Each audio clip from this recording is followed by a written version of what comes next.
Բարև ձեզ։ Մտորենք միասին հաղորդման հյուրն է Գառնիկ Իսագուլյանը։ Բարև ձեզ, պարոն Իսագուլյան, շնորհակալություն մեր հրավերը ընդունելու համար։ Պարոն Իսագուլյան, կուզեի այսօր խոսենք Ռոբերտ Քոչարյանի մայիսի 8-ին կայացած հերթական դատական նիստին, որի ընթացքում նախկին Հայաստանի Հանրապետության վարչապետ Ազգային Մանուկյանը, Խոսրով Հարությունյանը եւ Կարեն Կարապետյանը, ինչպես նաեւ Արցախի Հանրապետության նախկին վարչապետ Անուշավան Դանիելյանը անձնական միջնորդություն ներկայացրեցին կալանքը փոխելու հետ կապված եւ որոշումը կայացնելու համար նիստը հետաձգվեց, այսինքն որոշումը կընդունվի մայիսի 13-ին։ Խոսենք այդ թեմայով, եթե դեմ չեք, եւ կուզեի նաեւ հիշեցնել, որ նմանօրինակ միջնորդություններ 2019 թվականին ներկայացրել էին նաեւ Արցախի Հանրապետության նախկին նախագահ Արկադի Ղուկասյանը, ինչպես նաեւ գործող նախագահ Բակո Սահակյանը։ Ինչ է կարծում, ինչ հիմքեր կան, այն ժամանակ մերժվեց, այսինքն այն ժամանակվա առաջինատյանի դատավոր Դավիթ Գրիգորյանը բավարարել էր միջնորդությունը, սակայն վերաքննիչ դատարանի դատավոր Արմեն Դանիելյանը հունիսի 25-ին այն բեկանում է։ Այս պարագայում ինչ ակնկալիք ունենք, արդյոք կընդունվի վերջապես միջնորդությունը, թե հերթական անգամ կհետաձգվի։ Անկեղծ ասած բավականին դժվար է այդ հարցի պատասխանը գտնել, որտեղ մենք գործ չունենք կոնկրետ սովորական դատական գործընթացի հետ, որտեղ կա հանցանք, կա հանցանքի վայրում բռնված մեղավորը եւ գնում է դատական գործընթաց, որտեղ մենք այդ մեղավորի համար պետք է որոշենք, թե քանի տարի ինքը պետք է նստի կամ չնստի։ Այդտեղ գնում է քաղաքական պատվեր, վերևից իջեցրած, եւ այդ պատվերը կատարվում է հաշվի չառնելով ոչ Հայաստանի Հանրապետության սահմանադրությունը, ոչ Հայաստանի Հանրապետության միջազգային պայմանագրերին միացած այդ կոնվենցիաները, ոչ Հայաստանի Հանրապետության քրեական կամ որևէ այլ օրենսգիրք։ Տեղի է ունենում վենդետա կոնկրետ անձանց նկատմամբ եւ շատ հետաքրքիր է, գիտեք, որ անցած տարի դեռ մի կողմ, որ մերժեցին Արցախի երկու նախագահների անձնական միջնորդությունները եւ Հայաստանի քաղաքական ղեկավարությունը գնաց ամենաստոր քայլին արհամարելով, ասելով, որ Արցախ դες պետականություն գոյություն չկա եւ իրանց նախագահների նկատմամբ նույնիսկ դրանից հետո կիրառվեցին բավականին լուրջ ճնշումներ։ Հիմա մայիսի 8-ին, երբ որ 92 թվականի մայիսի 8-ը մենք բոլորս գիտենք, հարսանիք լեռներով հայտնի օպերացիան, որտեղ հայկական զորամիավորումները կարողացան տանել երևի թե վերջին 100-ամյակի փայլուն հաղթանակներից մեկը։ Եվ այդ օրը տարօրինակ կերպով նշանակված է դատավարություն, որտեղ դատում են այն մարդկանց, ովքեր հիմնական դերակատարություն են ունեցել այդ հաղթանակի մեջ։ Ժանա ջան, մենք միասին աշխատել ենք Արցախի Հանրապետություն ներկայացությունում, ըստ էության Արցախի Հանրապետությունում եւ բավականին հաճախ եղել ենք Արցախի Հանրապետությունում, դու գիտես, թե այդ օրը մայիսի 8-9 ոնց էր տոնվում Արցախում։ Ավելի մեծ շքով, քան ամանորը։ Հա, եւ տեսեք, որ հանկարծ այս տարի, ես ամեն տարի գնում էի այնտեղ, գիտեք, Գյորգի Պետրոսյանը միջոցառում էր, ճիշտ է, միշտ չէինք կարողանում մասնակցել առավոտյան 8-ի այդ միջոցառմանը, բայց հաճախ հնարավորություն ընձեռնում էր դա անել։ Հիմա դասալիքները, նրանք ովքեր այդ պատերազմի ժամանակ կարող էին մասնակցած լինել այդ պատերազմին, բայց խուսափել են նույնիսկ հայոց բանակում ծառայելուց, ուրեմն այդ օրը խնջույք են անում Արցախում, երբ որ Հայաստանում դատվում են ուրեմն այդ հաղթանակի հիմնական կազմակերպիչը, իդեմս առաջին հերթին Ռոբերտ Քոչարյանին, ով Արցախի Հանրապետության առաջին նախագահ։ Առաջին նախագահ է, Հայաստանի Հանրապետության երկրորդ նախագահ։ Այնտեղ նստած էին ինչ-որ մարդիկ, հա, ինչ-որ իրանց երեխեքի դիակը վաճառած մարդիկ, ովքեր փորձում էին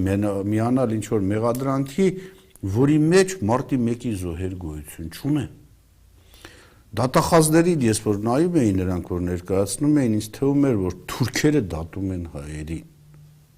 Ես Արնա Դանիբեկյանի մասին բազմիցս առիթներ ունեցել եմ խոսալու,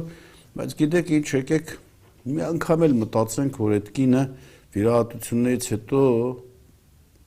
ոչ միայն գեղեցկացրել է իր արտաքին, այլ նաև ներքին աշխարհն է գեղեցկացել եւ ինչ որ առումով մոտեցել է օրենքները կատարելու այդ հանգրվանին եւ այս անգամ ոչ թե կառաջնորդի քաղաքական պատվերով, այլ օրենքի կատարմամբ։ Ճիշտ ասում եմ, հավանականությունը շատ փոքր է, բայց հուսանք, որ դա Դուք կարող է։ փաստում եք, որ հստակ երևում է քաղաքական պատվեր, այսինքն այստեղ այլ տարբերակ չկա արդարադատություն, չկա օրենքի կիրառում, այստեղ ակնառու քաղաքական պատվեր է։ Միանշանակ։ Իդեպ նշեմ, որ Freedom House-ը այս վերջին զեկույցում նաև բացի մի շարք այլ կետերից անդրադարձել էր նաև Ռոբերտ Քոչարյանին եւ հենց այդպես էր մեկնաբանել, որ եւ ազգային ժողովի կողմից եւ կառավարության կողմից որոշակի միջնորդություն է նկատվում Քոչարյանի գործով։ Իսկ Freedom House-ների ես ասածները չէ, ինձ համար շատ կարևոր է թե հայ ժողովուրդն ինչ է ասում, թե մենք ինչ ենք ասում, թե մենք ոնց ենք վարվում, որտեղ շատ ավելի էականը դա է։ Հիմա տեսեք, իբրև թե դուժողների իրավաճորտների պաշտպաններ, այնտեղ Եգորյան կա, որի հոր հետ եմ ես ժամանակին Գերագույն խորհրդի падգամավոր եղել եւ դատվել եմ ինչ-որ խնդրի հետ կապված, այսինքն դատական գործընթաց իհարկե դա չի ավարտվել վճռով կամ դատավճռով կամ որոշումով, բայց հայտնի խոսքեր կային, որ այն ժամանակ ես ասել եի եւ նույնիսկ հերոստատեսության վախենում էին ասել, ես հիմա սկսում եմ մտածել, իհարկե լուսահոգի Էդվարդ Եգորյանը հիմա չկա, բայց նրա որդին ոնց կարող էր ժառանգել ինչ-որ բան, որը ժամանակին ես բնադրագրել եմ կամ Սեդա Սաֆարովը, որոնք էլի գիտեք, երբ որ փաստեր էին ներկայացնում 4 վարչապետների հետ կապված, թե նրանք բարոյական իրավունք ունեին միջնորդություն ներկայացնելու, թե չէ։ Մենք որ ասում են երեքն էլ գող ու ավազակներ են, այսինքն ինչ է ստացվում այստեղ։ Ստացվում է այսպես կոչված հեղափոխությունից առաջ, ով եղել է իշխանության, ինչ որ մի լումա ունեցել է այս երկրում, թե մեր թե Արցախի հանրապետության քաղաքականության մեջ, իշխանության մեջ, բոլորը գող ավազակներ են, հեղինակություն չկա։ Բայց տեսեք, այդ փաստաբանները, քանի որ սպասարկում են թուրք-ադրբեջանական շահերը, եւ Սեդա Սաֆարովը եւ այդ Եգորյանը, բարձ ասեմ ինչի համար։ Փաստաբանը, իրավաբանը, եթե որևէ արտահայտություն անում է, ապա անպայման գոնե հիմք դրա համար մինիմալ պետք է ունենա։ Ասեկոսենների վրա, թուրքերի ասածների հիման վրա, փաստաբանը, պաշտպանը, երբ որ նման արտահայտություն է անում նստած վարչապետների Հայաստան, գիտեք, Ադրբեջանին ասում է, տեսեք, Հայաստանում երբևէ ղեկավար չի եղել, սա եղել են ահաբեկիչներ, իդեմս Ռոբերտ Քոչարյանի մարդասպաններ, իդեմս մեր վարչապետների, գողերի, ավազակների, սրիկանների։ Բավական է դա Ալիևը ներկայացնի, օրինակ Միսկի խմբի համանախագահներին, աշխարհին ասի, տեսեք, ժողովուրդ, ես չէ Ալիևս ու Ադրբեջանն ու Թուրքիան չէ, որ ասում ենք։ Հայերը մազոխիստներ են, հայերը ինքնասպաններ են, հայերի ղեկավարները տերորիստներ են, խոջալունել են իրենք արել, մյուսնել են իրենք արել, սա իրանք են։ Մենք կապ չունենք։ Դուք նայեք իրանց այսօրվա իշխանությունները քաղաքական, դատում են իրանց նախկին քաղաքական ղեկավարությանը ահաբեկչության, մարդասպանության, սրբապղծության, բաներ եւ այլը։ Պատկերացրեք, եթե իրան ժողովրդի նկատմամբ են այդտենց եղել, բա մեր ժողովրդին ինչ արած կլեն։ Հիմա երբ որ այսօր լսում եմ եւ Սասուն Միքայելյանը Խոջալուի դեպքերի մասին էր պատմում եւ իրավացիորեն ասում է, թե ինչքան մենք ընդ կին, երեխա որ փրկվել են։ Հիմա ում հավատա ժողովուրդը։ Սասուն Միքայելյանին, թե նրա անմիջական ղեկավարությանը, այսօր իդեմս այն կուսակցության, որի անդամ է ինքը, իդեմս այն ազգային ժողովի, որի անդամ է ինքը, իդեմս Նիկոլ Փաշինյանի, որի ամենաբան պաշտպաններից մեկը ինքն է։ Հիմա տեսեք, ում հավատանք, այն որ դատում են եւ այդ օրը, գիտեք, տեսեք ինչ դե հետաքրքիր բան, դատում են հերոսներին, դասալիկները Ղարաբաղում իրանց տիկնանցով ու երեխեքով քեֆ են անում, քեֆ ուրախություն, եւ դա ողբերգությունն է այս ազգի, ու այդ դասալիկը այդ նույն օրը հայոց բանագից պատիվ է վերցնում։ Գիտեք, շատ դաժան բան է։ Եթե մենք հասկանանք, թե ինչ է տեղի ունենում, շատերն ասում են անգլոսաքսերի կազմակերպածն է, քանի որ մեր ղեկավարությունը այսօր Սորոսի հսկողության տակ է, կամ Գոսդեպի հսկողության, կամ ամերիկյան դեսպանի, դա իհական չի։ Այս սիմվոլները, որ հիմա մատուցվում են մեր ժողովրդին, ու այդ հաղթանակներից հետո էլ այսօր եթե չեմ սխալվում, շուտ նույնիսկ կոնվենցիա ավերացվեց։ Հա, գիտեք, կանդրադառնանք նաև պարտությունը եւ ակամայից հիշեցի, տեսեք, Նապոլեոն Բոնապարտ, հա, Նապոլեոն Բոնապարտը, երբ որ սկսեց իր արշավանքները, քանի պետություն գրավեց, քանի 100,000, քանի միլիոն զոհեր եղան, ուրիշ պետություններ, երբ որ հաղթեցին Նապոլեոնի, դրան չդատեցին, չնստացրեցին։ Ուղղակի արգսորեցին Էլբա կղզի։ Հետո երբ որ ինքը 100 օր նորից եկավ իշխանության, 15 թվականին աքսորեցին Սուրբ Հեղինե կղզի։ Ու այդ կղզում, ասենք, 6 տարի, 5 տարի ապրելուց հետո իր մահով մահացավ։ Տեսեք, պետություններ, որտեղ Նապոլեոնը մորթել էր, սպանել էր, գնացել էր, հաղթել էր, որտեղ ղեկավարների նկատմամբ ասենք, տեսեք, որոշակի բան կա։ Հիմա Ռոբերտ Քոչարյան Արցախի հաղթանակի ապահովման ինքը Սերժ Սարգսյանը, ուրեմն Սեյրան Օհանյանը, մյուսները ունեցել են 90-95% դերակատարություն որպես ղեկավարներ։ Անհերքելի։ Մենք արդեն մեզ համար հաղթանակ ապահովված ղեկավարներին բանտ ենք նստացրել, փականի տակ ենք նստացրել ու դատում ենք։ Հիմա տեսեք Նապոլեոնի պարագան, այս օրինակ հազարավոր օրինակներ կարող ենք բերել եւ մեր այսօրվա իշխանությունների, ես ասեմ, Օսմանյան թուրքերից 15 թվականի ջարդարած թուրքերից, ենիչերներից ավելի վատ են վարվում մեր հաղթող ղեկավար։ Եթե մեղավոր են, ոչ մեկը չի ասում դատական գործը դադարեցրեք, ոչ մեկը չի ասում մարտի 1-ի գործ մի քննարկեք, ուրեմն կոռուպցիայի հարց մի քննարկեք, ձև կա դրա համար։ Եթե դուք արդար եք, որևէ ազդեցություն արդեն միլիոն անգամ փաստաբանները, գիտեք, Ժանա ջան, շատ տարօրինակ է ինչ ամեն ինչ տեղի է ունենում։ Եվ այսօր մեր հաղթանակից 28 տարի հետո փոխանակ մենք ուրախանայինք հազարապատկվեր մեր ուրախությունը, մենք ականատես ենք, թե ինչպես թուրքացածները դատում են հայերին։ Հիմա ով ոնց ուզում է հասկանա, թող նեղանան, թող դատի տան, բայց ու գիտեք ամենամեծ ցավը, որ երիտասարդությունը,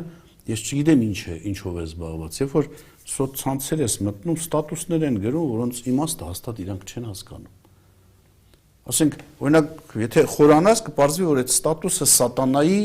բանն է եղել, օրինակ, Աստծո դեմ, Քրիստոսի դեմ։ Իրանք առանց հասկանալու մի հատ նախադասություն են գրում, որտեղ Բայց պարոն Իսագուլյան, չեք զգում, որ վերջին կարելի ասել 2 տարում առավել եւս մարդիկ սկսեցին ապրել սոցցանցերում, իրական կյանքից կտրվեցին ու այն մարդը, ով իրական կյանքում նույնիսկ իրենց բառով ասած դուխ չի անի խոսել, մեկ բառ ասել, համացանցում մեծ ստատուսներ են իսկապես գրում։ Այդ համացանցը ում սեփականությունն է։ Այդ համացանցը ինչ քարոզ է տանում։ Այդ համացանցում ինչ ես դեմ չէ որ մարդիկ օգտվեն դրանցից։ Բայց երբ որ երիտասարդները որևէ կրթական ցենզը իջած է սատանայի աշճանի, օրինակ չեն հասկանում իրանց գրածի իմաստը, ինչ-որ մեջբերումներ են անում, եթե հարցնես այդ ում ստեղծագործությունից է կամ այդ միտքը որտեղից կես, ինքը չգիտի։ Մեծ մասամբ տեղյակ չեն։ Տարբեր բաներից վերցնում են, նայում են ինչ-որ մեկի մոտ դա գրած է, իրանք ավտոմատ տեղադրում են առանց հասկանալու, երբ որ փորձում ես օրինակ հասկանալ այդ բառերի իմաստ եւ փորձես բացատրել, կստացվի սատանայություն։ Բայց ինչու մենք ամեն ինչ չենք անում, որ դա չլինի։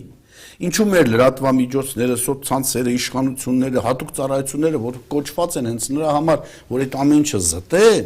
ու մեր հանրությանը տան, ուրեմն այնպիսի գաղափարներ, մտքեր, որը ստիպում է նրան ստեղծագործելու, առաջ գնալու, ավելի շատ կարդալու։ Մենք ամեն ինչ անում ենք, որ ավելի զոմբիանան, ավելի տգետանան, ավելի ապազգային դառնան ու ընդօրինակեն ու իրանց համար օրինակելի դարձնեն երևույթներ, որոնք խորթ են եղել մարդկությանը ընդհանրապես, նույնիսկ թուրքերին, նույնիսկ, չգիտեմ, այդ ամենաստոր ազգերին խորթ են եղել, բայց մերում դա սկսում են կամաց որդեգրել ու դառնալ դրա կրողը։ Համակարգն է փոխվում առհասարակ։ Դե հիմա իշխանությունների մեր բոլորիս խնդիրն է, Ժաննա ջան, որ մենք թույլ չտանք, որ այդ արժեհամակարգը գնալով ապազգային դառնա, ապամարտկային դառնա։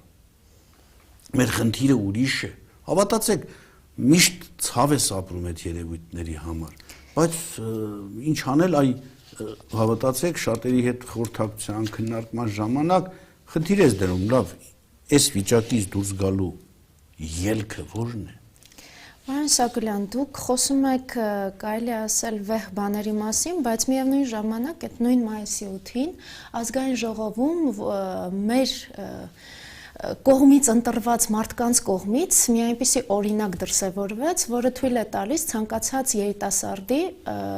նմանօրինակ վերաբերմունք պահվածք դրսևորել փողոցում։ Չեք կարծում, որ այն ինչ տեղի ունեցավ մայիսի 8-ին, այդ նշանակալից օրը շատ վատ անդրադարձ է ունենում թե հենց նույն երիտասարդության վրա, թե առհասարակ մեր պատվի համար։ Այդ նույն Ադրբեջանը, Թուրքիան նայում ու ծիծաղում են, որ եթե մենք ինքներս չենք հարգում մեր հաղթանակները, մեր տոները ու առհասարակ մեր պետությունը չենք հարգում, իրենք ինչ ունեն այդ դրվագները շատ հետաքրքիր է, ես խնդրել եի, որ մոնիտորինգ անեն։ Ադրբեջանի չի եղել որևէ կայք ու հեռուստականալ, պետական թե մասնավոր, որ դա ցույց չտա ու դրան մեկնաբանություններ։ Պակիստանը, որ շատ հազվադեպ է անդրադառնում Հայաստանին, այդ դրվագները ազգային ժողովում ցույց է տվել, Թուրքիայում ցույց են տվել։ Ուրեմն եվրոպական շատ երկրներ հենց իրանք էին ուղարկում, մեր սոցցանցերում շատ ակտիվ։ Այսինքն մեր հաղթանակի օրը մենք ցույց տվեցինք, որ պետական մակարդակով վայրենի ենք, անասուններ ենք, անասուններ բառից իսկական իմաստով։ Բավական տգեղ միջադեպ։ Մեր ղեկավարներին դատելով ցույց տվեցինք, թե ինչքան դահիճ ու դավաճան է մեր ազգը։ Մեր դասալիքները Ղարաբաղում տոնում էին մի բան, որին իրանք ոչ միայն մասնակից չեն եղել, այլ ճիշտ հակառակը, իրանք դրա դեմ են եղել։ Հիմա սա ես կուզենայի լավ, ես մարդիկ ովքեր երիտասարդներ են, իրենք իրենց մեջ, Ժաննա ջան, օրինակ կարելի է երևի ստեղծել մի հատ, այդ ինչ եք ասում, սոցցանցերում խումբ, որը այս կարգի հարցերը դարձնի քննարկման լուրջ առարկա։ Օրինակ, ասեք այս LIVEnews.am կայքը, որի գլխավոր խմբագիրն եք դուք, հիմա այս կայքը, որտեղ նստած մենք զրուցում ենք, անեք նենց, որ բացվի մի խումբ, կամ չգիտեմ դա ինչ են ասում, որտեղ այս հարցերը ոչ թե թույլ տակ ամեն մի ստահակ մտնի ու հայհոյանքներ տա, այլ լուրջ մարդկանց հավաքագրեք եւ այդ լուրջ մարդկանց միջոցով քննարկեք, թե ինչ է տեղի ունենում եւ ոնց կարելի է այս վիճակից օրինակ դուրս գալ։ Ես առաջարկում եմ, որ այդպես մի հատ բան նախաձեռնեք հենց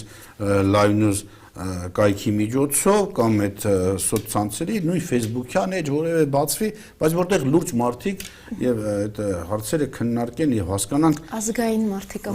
թե ինչ է տեղի ունենում Հայաստան աշխարհում։ Հավատում եք պատահականությանը։ Արդյոք պատահական էր այս ամեն ինչը։ Վարչապետը ինքը հենց անմիջապես այդ միջադեպից հետո նաև Ալեն Սիմոնյանը ասաց, որ սա հրահրված էր, դիտավորություն էր եւ այլն եւ այլն, բայց առհասարակ այս ամբողջը եւ Արցախի հանրապետության նախագահի, առաջին նախագահի եւ Հայաստանի հանրապետության երկրորդ նախագահի Քոչարյանի դատը եւ այդ միջադեպը, այդ ամեն ինչը պատահականություն էր արդյոք։ Ժաննա ջան, խուժանի եւ արքայի թագավորի միջև տարբերությունը ո՞րն է։ Բոշայի կամ տենց ասենք, կամ ցիգանի խոսքս ազգության մասին չի։ Տարբերությունը ո՞րն է, որ արքան իրանտի պայ արքայավայել, ցիգանը ցիգանավարի։ Օրինակ լուսահոգի հայրս ասում էր, բալամ քովլին արքայի պալատ չեն տանի, որտեվ առավոտը ինքը իջնելու է ֆաղիրություն անի։ Ոսի մեր հերոստատուտողին, այսինքն ցիգանին թագավորական պալատ մի տար։ Ինքը մեկը առավոտը իջնելու է իր ցիգանությունը անի։ Հիմա մենք ցիգաններին տարել ենք արքայական պալատ։ Այդ ցիգանին ինչ ուզում է Սարա ինքը իր ցիգանությունը պետք է անի։ Ինքը իջնելու է։ Ինքը իջնելու է այդ մակարդակին։ Հիմա տեսեք, երբ որ ես փորձում եմ համատել 90-95 թվականի մեր գերագույն խորհուրդը, որտեղ օրինակ ամենա ամբռնազբոս, երևի ամենա վատ լեքսիկոնը եղել է իմը, որևէ մեկը չի կարա հերքի, որտեղ ես ամբիոնից հայոյանքել եմ տվել, իջել եմ դալիճ մարդուել եմ ապտակել, երբ որ ելույթիս մեջ փորձել է, բայց օրինակին են հետո։ Չէ, բայց հիմա տեսի, բայց այնտեղ կար արքայական պալատերն է, այնտեղ իսկապես քո ինքնասիրությունը երբ որ վիրավորում էին, երբ որ ինչ որ մեկը ասում էր բան, որ հարիր չի հային, ստանում էր պատասխանը, բայց հավատացեք, արքայավայել էին պահում իրենց բոլոր պատգամավորները։ Եվ հիմա փորձում եմ համատել այսօրվա գործող ազգային ժողովի հետ, Քավլիցի է, սուր ենք մենք։ Բայց լավ, Սասուն Միքայելյանը, ով ինքը հենց միջադեպի բուն մասնակիցներից մեկն էր, նոր մարդ չի։ Այսինքն երիտասարդներից չի, որոնք դեռ գաղափար չունեն ինչ է պետական ապարատ, ինչ է ապարատի ներկայացուցիչ լինելը։ Սասուն Միքայելյանը մարդը, ով պատերազմ տեսած, մասնակից, իսկապես լավ հրամանատար է եղել, որևէ մեկը չի ուզում ուրանալ իր արածը։ Բայց ես կուզենայի, որ ինքը այս քաղաքական մեսիջներ, ասենք, ուղերձները, որ գալիս են դեպի իրանց, որտեղ իրան ուզում են օգտագործել որպես այն ուժը, որ կարող է ազդել հասարակության վրա, որ հասարակությունը հանկարծ չըմբոստանա։ Հիմա տեսեք, կար Մանվել Գրիգորյան, երկրապահի նախագահ, որի մասին լեգենդներ էին պատմում, բայց պատմում էին լեգենդներ, որ ոչ ապացույց ուներ, ոչ էլ մարդիկ դա տեսնում էին։ Հիմա նույն երկրապահի նախագահն Սասուն Միքայելյանն է։ Ես խնդրեի Սասունին, որ ինքը, տեսեք, երբևէ, ճիշտ է, մեկ-մեկ խոսքեր ասում էր Մանվելը Գրիգորյան, ազգային ժողովում լրագրողների մոտ, բայց երբեք իրան թույլ չի տվել ձեռք բարձրացնել որևէ մեկի վրա, այն էլ ընդդիմադիր խմբակցության ղեկավարի վրա, անկախ նրանից, որտեղ իշխող կուսակցությունը պարտավորություն ունի։ Եթե նույնիսկ իրան ապտակում են, ինքը պետք է չպատասխանի, որտեղ իշխողը ինքն է։ Այն էլ վարչապետի ներկայությամբ։ Վարչապետը այստեղ չգիտեմ ինչ որ դերակատարություն գուցե հենց ինքն է հրահրել այդ ամեն ինչ, հետո ինքը սադրանք էր ման գալի։ Հիմա ցավոք սրտի Սասունը որ հրաշալի մարդ է։ Հասկանում եք, ես Սասուն Միքայելյանի հետ սեղան եմ նստել, հաց եմ կերել, նույն հացամանից հաց են կիսել։ Իմ համար ծանր է, բայց ես կուզենայի որ Սասունը չտրվել այդ քաղաքական ինտրիգներին։ Ինքը էմոցիոնալ է, ինքը վիրավորված է, չգիտեմ ճիշտ ասած, բայց կարող է եւ կոնտուզիա տարած է։ Այդ կարգի մարդիկ այո բորբոքվում են, երբեմն կարող է ափերից դուրս գան, բայց քաղաքական այն ղեկավարությունը իրանց պետք է ասի, որ իրանք որ պարագաներում իրանց ոնց պետք է պահեն։ Սասունը տես բռնկումներ ունի, բայց այս պարագայում իր բռնկումը անտեղի էր։ Եվ ինքը պետք է հաշվի, որ ինքը այո հենց երկրապահի ղեկավար է, որը ամեն ինչ պետք է անի, այդ երկրապահն նրա համար չի է, որ վաղ ընդդիմախոսների նկատմամբ բռնություն կիրառի։ Դա նրա համար է, որ վաղ Աստված մի օր ասե մեր երկրին, հենց մայրերին, քույրերին, ոնց որ ինքն է ասում, հա, դուստրերին կամ ընդդիմադիր որևէ մեկին, եթե վտանգ է սպառնում, իրանք իրենց կյանքի գնով պետք է դա պաշտպանեն։ Հայրենակիցներին առհասարակ։ Չէ, ես հատկապես ասում եմ ընդդիմադիրներին։ Իրանք իրար մեջ ինչ ասես կարող են անել, դա իրանց խնդիրն է։ Այսինքն երկրապահի խնդիրը խաղաղությունն է, համեստությունն է, համերաշխությունն է, սերն է առ-բոլոր, ոչ թե կոնկրետ ուժի նկատմամբ իրանց դրսևորեն որպես պաշտպան, իսկ մյուսներին, ով որ հանկարծ փորձի մեր դեմ խոսալ, ոչնչացնելու են։ Պարոն Իսագուլյան, վերադառնալով Ռոբերտ Քոչարյանի դատավարությանը, հիշենք, որ նաև փաստաբանները միջնորդություն էին միաժամանակ ներկայացրել առողջական խնդիրներից ելնելով եւ առհասարակ ներկայիս վարակի պայմաններում կորոնավիրուսի, իսկ Ռոբերտ Քոչարյանը գտնվում է խոցելի խմբի, տարիքային խոցելի խմբի մեջ, արդյոք դա հենց հիմքերից հիմքը չէր նրան խափանման միջոցը փոխելու համար, ինչն է պատճառը, այսինքն միթե հնարավոր է այս կարգի շրջանցել օրենքը, հաշվի չառնել մարդու առողջական վիճակը։ Երբ որ Թայլատ Փաշային ասեցին, ախր գիտես, հայերին կոտորելու համար դժոխք ես գնալու, ասեց, եթե ես իմ ազգը կփրկեմ հայկական հարցից, ոչինչ, թող մեռնելուց հետո էլ դժոխք գնա։ Հիմա այսօրվա իշխանությունները այդ նույն կերպ են վարվում։ Իրանք մտածում են, ոնց անեն, ասում են, ոչինչ, թող մենք Քոչարյանին ոչնչացնենք, Սերժ Սարգսյանին ոչնչացնենք, Սեյրան Օհանյանին ոչնչացնենք, Յուրի Խաչատրևին ոչնչացնենք, Արմեն Գևորգյանին ոչնչացնենք, Արցախը հանձնենք, դրանից հետո, երբ որ այդ հարցերը կլուծեն, ինչ ուզում է լինի, դժոխքում կլենք, թե դրախքում մեր համար էական չի։ Տեսեք, նույն մտածումն է։ Ախր Քոչարյանին, եթե որևէ խնդրի համար դատեին, որը իսկապես արկա է, հարց չկա։ Եվ որ նրան դատում են անտեղի, հիմա միջնորդություն կլինի, միջնորդություն չի լինի, ինքը ռիսկային խմբում կլինի, չի լինի, դա ինչի համար, ինչ տարբերություն։ Այսինքն այս ողբերգությունը հենց նրանումն է, որ տեսեք 4 միլիարդ այնքան էին ասել ժողովուրդն էլ թվում էր թե այս այդ հիմա մարդը հայտարարում է, չէ ախպեր, այդ 4 միլիարդը ճարեք, բերեք, բաժանեք ժողովրդին։ Անհնար է, չէ 4 միլիարդը կամ այս ժողովուրդը չի պատկերացնում, որ 100,000 ցենտ սենյակ լինի, չես կարող լցնել $100 անոցնել։ Այդ որտեղ են թաքցրել։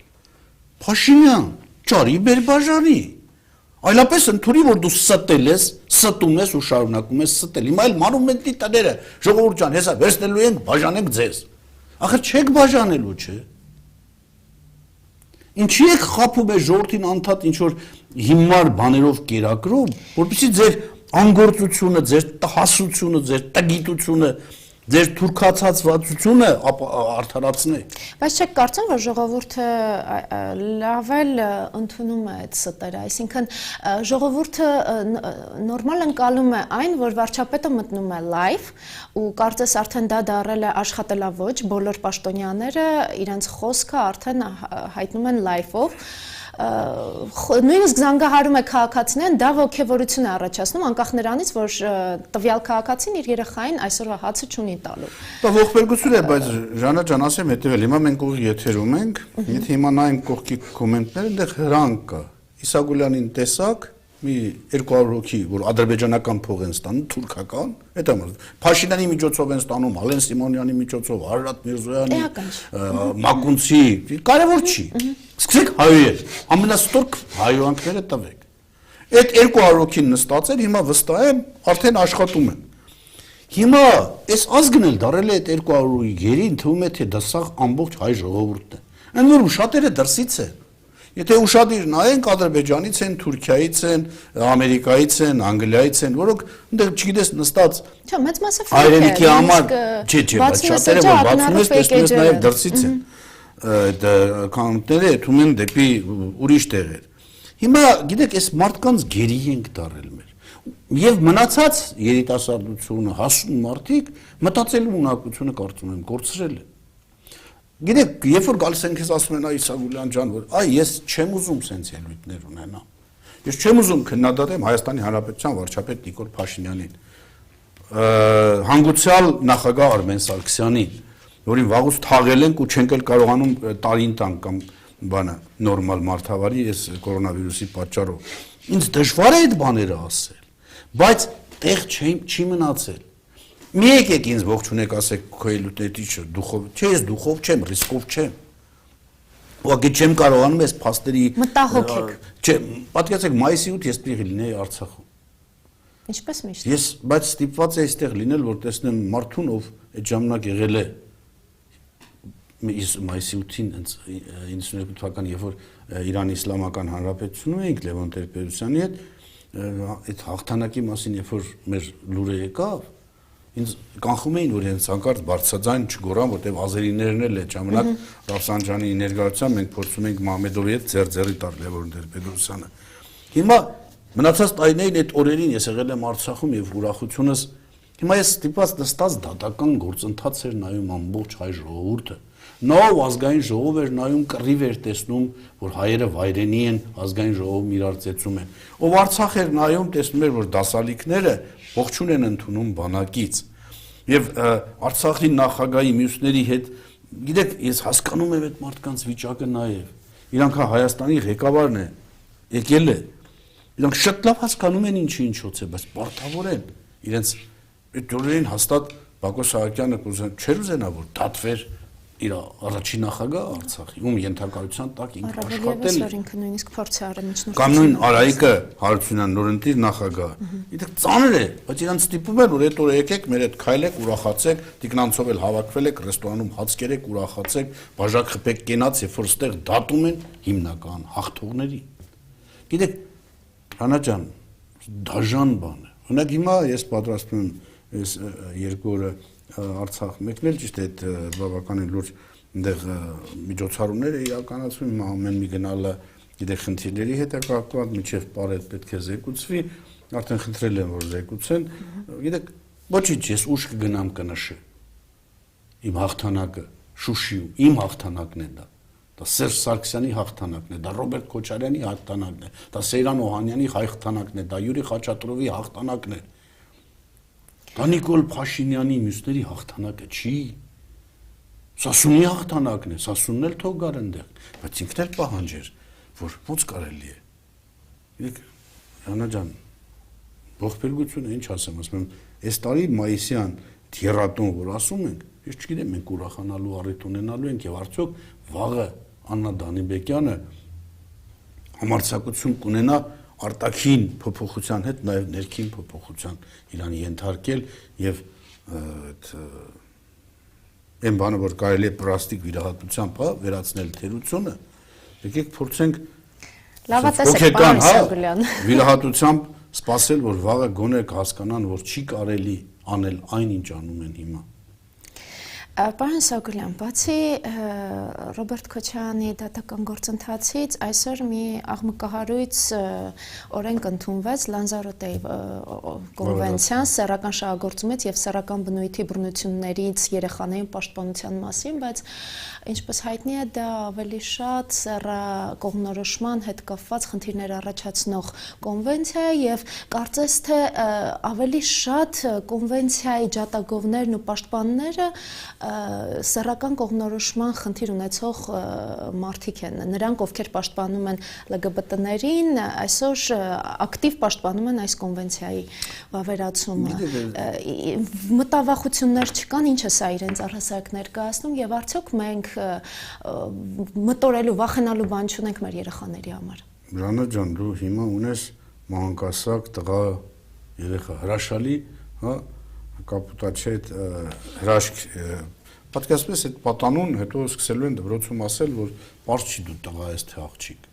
Դու էդի հետո կորոշես, այ եթե սենց, այ դու սենց կարող ես անել, նենց կարող ես անել։ Ամենաայլանդա, որ քո պապա մամա չի, քո առաջին եւ երրորդ ծնողն է, մի հատ էլ հələ չեզոք ծնող կա, որ քեզ ավելի լավ է, որ գնաց երկու հատ տղամարդ ամուսնացել են,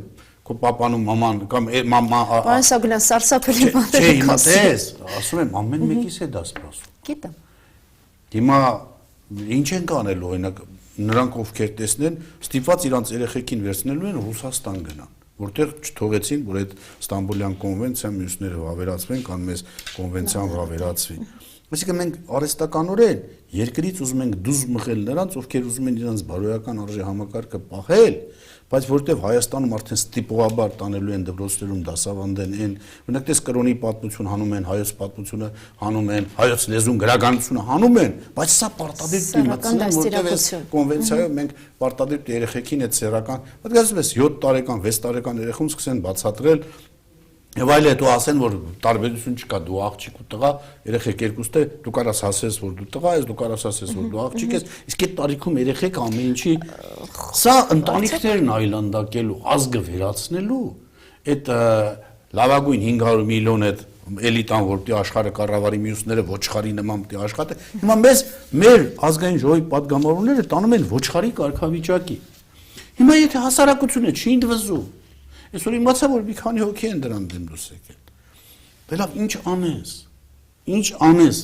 ոնց ես պայքարելու այս ամեն ինչի դեմ։ Պարոն Իսագուլյան, հասարակությունը կարծես մինչև 2018 թվականը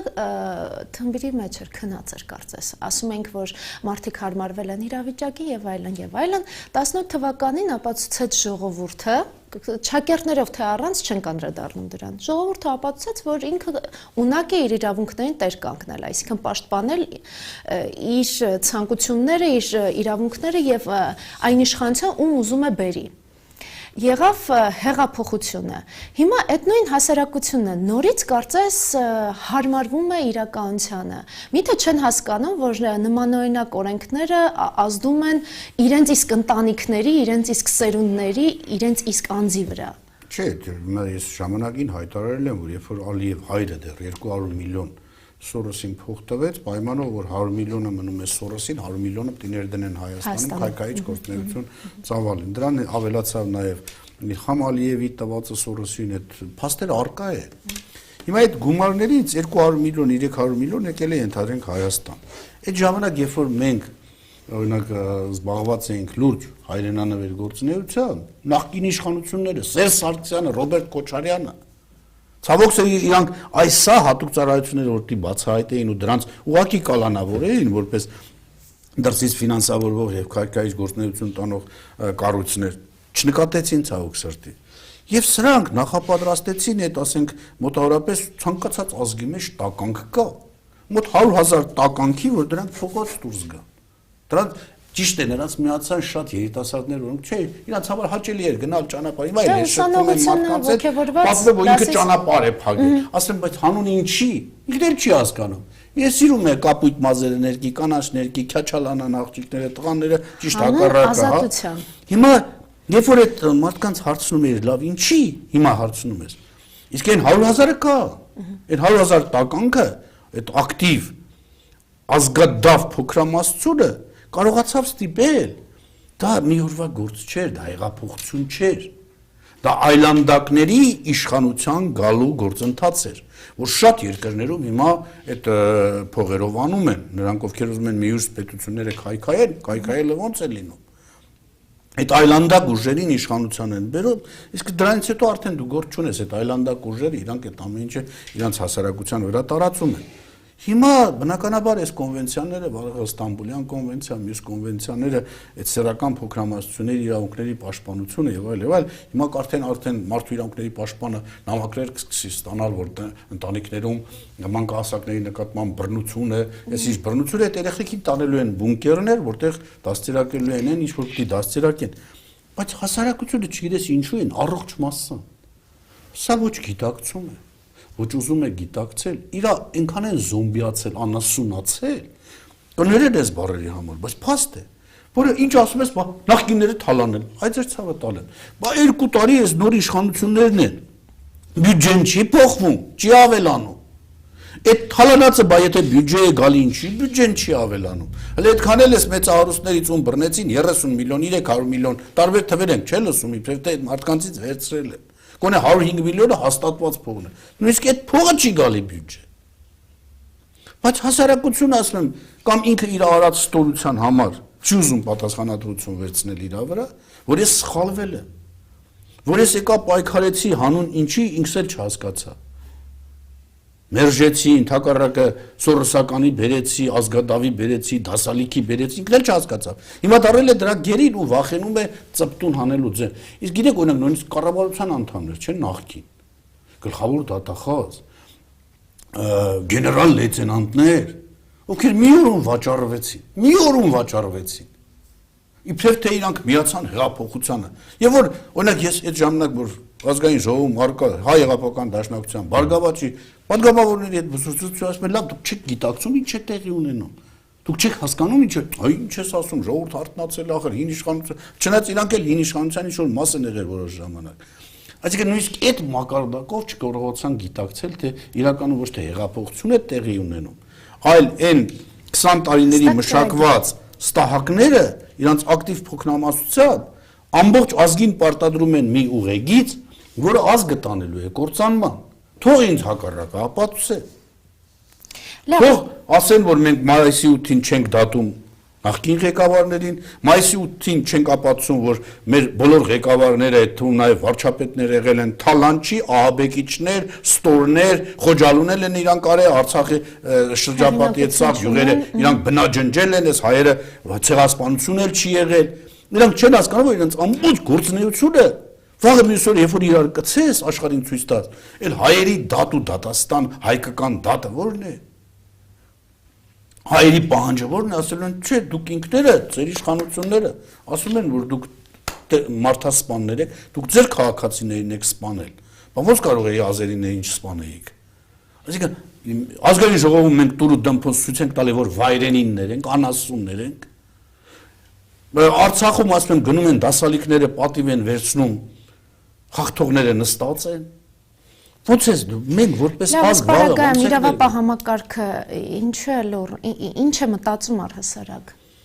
Կա տենց համակարգ ես։ Տեսեք այն դատավորներ, ովքեր փորձեցին առաջնորդվել օրենքով, հիմա բոլորի դեմ քրեական գործեր, տարբեր գործեր են փոխարակեցին դատական գործեր Հիմա երբ որ մի բան է ոհմակ ասեմ, չգիտեմ դրանց մանկուրտներ գալիս են իշխանության, փորձում են ամբողջ ազգը դարձնել մանկուրտների ազգ կամ չգիտեմ ինչ ազգ։ Հիմա եթե ժողովուրդը իր մեջ ուժ կգտնի Սարդարաբադի նման, Արցախյան ազատամարտի նման ոտքի կանգնել, ոչ թե 18 թվականի ապրիլը, որը հայ ժողովրդի վերջը գալու է պատմությունն ասելու, որ դա եղել է մեր ազգի ամենահաս շրջանը, երբ որ մենք ոչ թե հեղափոխություն ենք արել անուն նրա, որ առաջ խաղացում լինի, այլ արել են, որ ազգը կործանենք։ Որ դա արել են մեր ազգի տականքն է արել այդ հեղափոխությունը։ Այսօր դրա մասին կա դատել Քոչարյանին, հասկանում եք, մայիսի 8-ին դատարան բերել։ Մայիսի 8-ին ազգային ժողովը ծեծ կարտոկը սարքել, մայիսի 8-ին գնան դասալիկները պատիվ ընդունեն բանակում։ Սա ես չգիտեմ, որևէ ազգի պատմության մեջ, եթե պատմական շրջան, որևէ շրջանում sense մի հատ դրվագ ճարեք, ես ներողություն կխնդրեմ, այն ոնց որ ժամանակին Վազգեն վեհապարը մեղա Տեր Աստված, ես իրավունք չունեմ իր այդ համեմատվելու դες մեծություն, ասեց, ես Հավիտյանս կլրեմ, եթե ես բանը լինի, Հավիտյանս լրենք, այլևս չխոսանք այս իշխանություններին, չկնան դատել։ Պարոն Իսագուլյան, ամփոփելով, քանի որ ժամանակը արդեն սուղ է, դուք լավատեսորեն եք տրամադրված, կարծես ամսի 13-ի, մայիսի 13-ի դատարանի որոշման առումով, ընդգծեցիք, որ լիահույս եք, որ դատավորը արտաքին տեսքի հետ նաև ներքին տեսքն է փոխել եւ առաջնորդվի օրենքով, այլ բան չեք ակնկալում։ Արդյոք նույն լավատեսությունը կա երկրի ապագայով։ Շատ կուզեի անդրադառնանք Արցախի թեմային, Լավրովի վերջին հայտարարության, պարզապես մեր ժամանակը չի ներում, մեկ այլ առիթով կխոսենք, բայց ընդհանուր, Լավրովը ուղղակի մեր ազգին ասեց, որ քո թիկունքում sense գործ է տեղի ունենում, հավատացեք, որ դա տենց է։ Դե վարչապետի լռությունը հաստատեց դա։ Վարչապետը լռի թե չէ ինձ համար էական չի։ Ես հայերի համար ես ասել եմ, ինչ շատերը դրա համար քննադատում են, որ մեր ժողովրդին ճակատագրված է ունենալ 3 Հայաստան։ Արևելյան Հայաստանն է Շուշի մայրաքաղաքով, այս մեր Հայաստանն է Երևան մայրաքաղաքով եւ արևմտյան Հայաստանն է Տրապիզոն ծովային մայրաքաղաքով։ Հիշեք, սա ոչ միայն ցանկություն է, սա ես նույնիսկ պատկերացնում եմ, տեսնում եմ։